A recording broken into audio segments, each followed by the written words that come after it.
Okay, let's unpack this. If you take a scroll through your news feed right now, or honestly just look out the window, what's the overwhelming vibe? Disjointed. Yeah.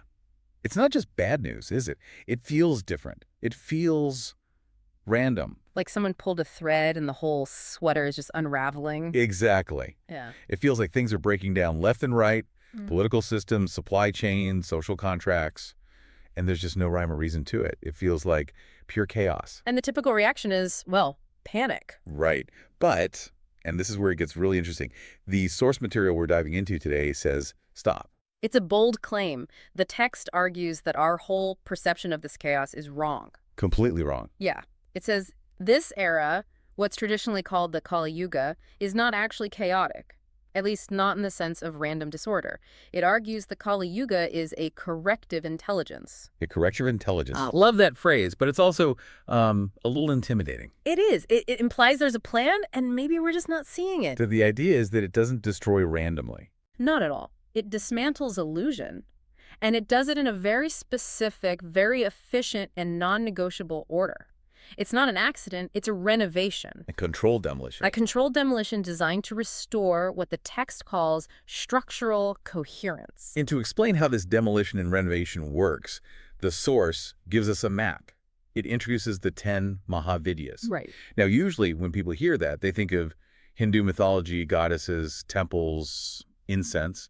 And that's fair. They're usually treated as religious symbols or, mythic decorations. But our source today asks us to suspend that view. Okay. For this deep dive, we're looking at the 10 Mahavidyas not as deities to be worshipped, but as functional intelligences. So less like characters in a story and more like stages in a software update. That's a great way to put it. Or steps in a crisis management protocol. If reality breaks, follow steps 1 through 10. Exactly. They are a sequence, a 10-step system of correction. And the source is very clear. The order matters. You cannot skip a step. You can't get to the restoration at the end without going through the dismantling at the beginning. You have to go through it. So our mission today is to walk through this 10-step process from total collapse to total restoration.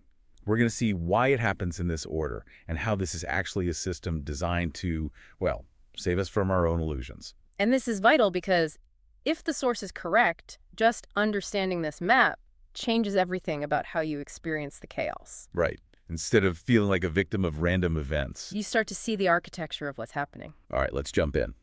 The map starts, as you might expect, with a wrecking ball.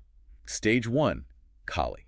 Of course. And she's usually the scary one, right? Skulls, swords, destruction. She is the force of time and death, yes.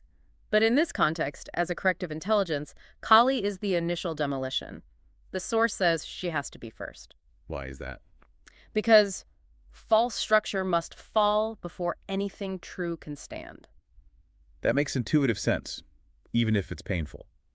You can't build a solid house on a rotten foundation. And the source is pretty specific about what she targets. It's not just anything. No.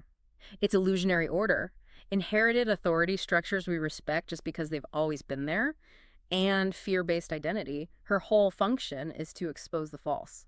So when we see systems crumbling, institutions failing, or even our own personal identities feeling like they're dissolving, Yeah. that's not an error in the system. No, that is the system working. That is Kali. And the text offers a key insight here. Which is, This isn't punishment, it's the exposure of the false. Nothing can proceed until this happens. If you try to build before you destroy the lie, you just build another lie. it's non-negotiable. But that brings us to a very practical problem. Kali comes in, the walls are down, the roof is gone, and we're standing in the rubble. It's terrifying. Which leads us to stage 2. How do we survive that? That is the immediate problem. The source asks, how does consciousness survive when structure collapses? And the answer is the second Mahavidya. Tara. So is this the savior figure? In a very specific sense, Tara functions as the stabilizer. If Kali is the explosion, Tara is the capsule that protects the astronaut. I like that image. Her function is to carry what is real across the rupture. Because if Kali destroys everything, technically we should be annihilated too. If we were entirely made of lies, yes. But Tara ensures that destruction doesn't become total annihilation. She stabilizes awareness during the chaos. So Kali breaks the vessel. Tara saves the contents. So in a practical sense, Tara represents that part of you that remains calm when your whole life falls apart. The witness. Yes. The awareness that watches the house burn down but knows it is not the house. Without Tara, the Kali stage would just be the end. Total psychosis or oblivion. She ensures continuity. She's the bridge over the abyss. That's it. Okay, so we've had the demolition with Kali, and we've managed to survive the shock thanks to Tara. We're standing in the open air, a bit shaken, but alive. Now what? Not yet. You don't start building walls immediately. Why not? Because you'll just rebuild the same small house you had before out of panic. The next phase is about reestablishing the self, not the structure. A blueprint. It starts with a blueprint. This brings us to stage 3, Tripura Sundari. And the source describes her as restoring coherence. That sounds a lot nicer than demolition. It is. This is where the dust settles. Tripura Sundari represents the return of harmony after fragmentation. But, and this is a crucial distinction, the source warns us about the definition of beauty here. Right, it's not about things just looking pretty or ornamental. No. Beauty here means structural coherence. What does that mean exactly? It means things fitting together in a way that is geometrically, mathematically true. It's the difference between a decoration and a bridge that can actually hold weight. So after the chaos, we get a glimpse of how things should be. Yeah. A return to a natural order. Correct. But once you establish that center, that harmony, you realize something else. What's that? The old house wasn't just rotten. It was too small. It didn't fit the truth of who you are. Ah, I see where this is going. This is stage 4. Bhuvaneshwari. Her name relates to the world, to space. Her function is removing limits. The source says she expands the field of reality. Exactly. Once there's balance from Tripura Sundari, the field has to expand. Bhuvaneshwari reveals that your previous confinement, that small life you were living, was just a mental distortion. So this is the aha moment where you realize, wait, why was I playing so small? Why did I think those were the boundaries? Yes. It's the shift from merely surviving the crash to expanding the scope of what is possible. It's looking at the empty lot where your house used to be and realizing you have a whole acre you never even noticed. Okay, so we have coherence and we have space. We're thinking big now. But thinking big doesn't get things done. No, it doesn't. I know plenty of people, myself included, who have had these big realizations and then just sat on the couch. Which brings us to stage 5, Bhairavi. The source calls her the force of igniting the will. This feels like the engine turning on. It is. With expansion comes power. But power without direction is just spilled energy. Bhairavi is disciplined transformation. She removes hesitation. Yeah, it's a big one. Hesitation. It's the killer of transformation. You see the new path, you have the space for it, but you hesitate. You cling to old habits. Bhairavi burns that away. She ensures the transformation isn't half-hearted. The heat that bakes the clay into brick. Exactly. So we're halfway through. We've been dismantled, saved, recentered, expanded, and ignited. If this were a standard self-help book, we'd be done. You'd think so. Go forth and conquer. Right. Right. But the system of the Mahavidyas goes deeper. It knows that just because you have will doesn't mean you're clean. You still have baggage. This is where it gets really surgical. The source calls this next section basically the deep clean. Stage 6, Chinnamasta. Now, I have to bring this up. The iconography here is intense. She's usually depicted holding her own severed head. Which is a very confronting image, yes. It's a lot. Yeah. But we need to look past the shock value to the function. And functionally, in this text, she represents severing attachments. Severing? That sounds violent. It's decisive. This stage addresses dependency. The source says this is where attachment to external sources of energy or validation must end. Oh, wow. So the head represents the ego, or that part of us that need the pat on the back. It represents the part of you that plugs into the matrix to get fed. The text says autonomy here is enforced, not negotiated. Enforced, not negotiated. Yeah. You can't just politely ask to be free of your need for approval. Chinnamasta cuts the cord. It's like the teenager moving out, but on a cosmic level. You have to learn to generate your own voltage. Precisely. You have to be the source of your own life. But once you cut those ties, once you stop plugging into the outside world for energy, you are left with something very stark. Which is stage 7, Dhumavati. The source calls this confronting the void. This is often the hardest stage for the modern mind. We are addicted to stimulation. Dhumavati represents emptiness without illusion. And the source notes that this is where we face reality without a story to make it feel better. That's the key. We love stories. We love narratives that say, I'm suffering because of X, or this is happening so that I can learn Y. Right. Dhumavati strips that away. She is the grandmother spirit who sits in the smoke and says, Look at it. Just look. No filter, no hope, no fear, just what is. That sounds incredibly lonely. It is the ultimate solitude. But it's necessary. You can't be truly real until you can sit in the void without reaching for a distraction. So if you can survive the severing and sit in the void, then what? Then you notice that even though you've stopped the narrative, there are still habits. There's still momentum from the past trying to push you around. Enter stage 8, Bagalamukhi, Right. The source calls her function stopping the rot. or arresting harmful momentum, Bhagaloki is the power to freeze things. a cosmic pause button. In a way, yes. Once the emptiness is known, you see the distortion trying to creep back in. Bhagalamuki freezes false movement at the root. The source makes a distinction here between just seeing a problem and stopping its kinetic energy. Right. It's one thing to say, I have a bad habit. It's another thing entirely to have the power to stop that habit mid-stride so it cannot regenerate. She paralyzes the internal enemy. The internal enemy of false momentum, yes, so that it cannot move forward. That's fascinating. It's like Dhumavati lets you see the truth, but Bagalamukhi gives you the power to actually hold that ground. Exactly. So we've cut the cords, faced the void, and frozen the bad habits. It feels like we've been stripped down to absolute zero. We have. The deep clean is complete. Now, and only now, can the true restoration, the return to the world, begin. Which brings us to stage 9, Matangi. And this is one of the most interesting shifts in the whole map. It is. Matangi is the return of wisdom. But the source is really specific about where this wisdom comes from. It says, wisdom re-enters from the margins. Margins, like the edges. Yes.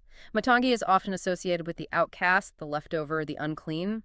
In this system, she represents suppressed intelligence. Meaning things we ignored before. Exactly. Remember the false structure Kali destroyed way back in stage 1? Sure. That structure maintained itself by excluding things, by saying, this part of me is bad or that idea is weird. Matangi restores them.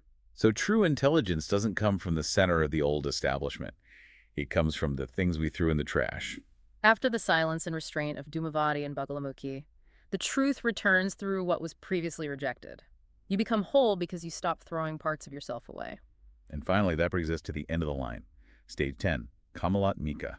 The material completion. The source says this is where spirit proves itself by sustaining life and form. This is crucial. The journey doesn't end in the void. Right. It doesn't end in a cave in the Himalayas. It ends back here, in the material world. Kamalat Mika represents stability, nourishment, and continuity. It's the return of the world, but the world is now fully restored. It's no longer the illusionary structure Kali had to destroy. It is a coherent, living reality. You aren't escaping reality. You are inhabiting it perfectly. That's the goal. So looking at the whole map, Yeah. from Kali destroying the lie to Kamalat Mika enjoying the truth in material form, it's a complete loop. It's a functional sequence, an ecosystem of correction. And this connects back to the very beginning of our conversation, the Kali Yuga. Right. Because if we accept this map, it completely reframes how we judge our own lives and the state of the world. It does. The source makes a really provocative point about how we experience this age. It talks about alignment versus resistance. 2 ways to go through it. Yes. It says, if you align with this process, if you accept the dismantling, the severing, the void, you move through these stages consciously, you are surfing the wave of correction. But if you resist, Then you experience these stages as suffering. If you fight Kali, it feels like tragedy. If you fight Chinnamasta, it feels like abandonment. If you fight Dhumavati, it feels like, well, clinical depression. so the suffering isn't the event itself, it's the friction of our resistance to it. Precisely. The event is just the intelligence of the age trying to move you to the next step of structural integrity. There's another point the source makes that I found really striking and, frankly, a bit ruthless. Oh. It says, superficial morality fails in this age. This is a hard pill for many to swallow. We want to believe that being good, following the rules, being polite will save us.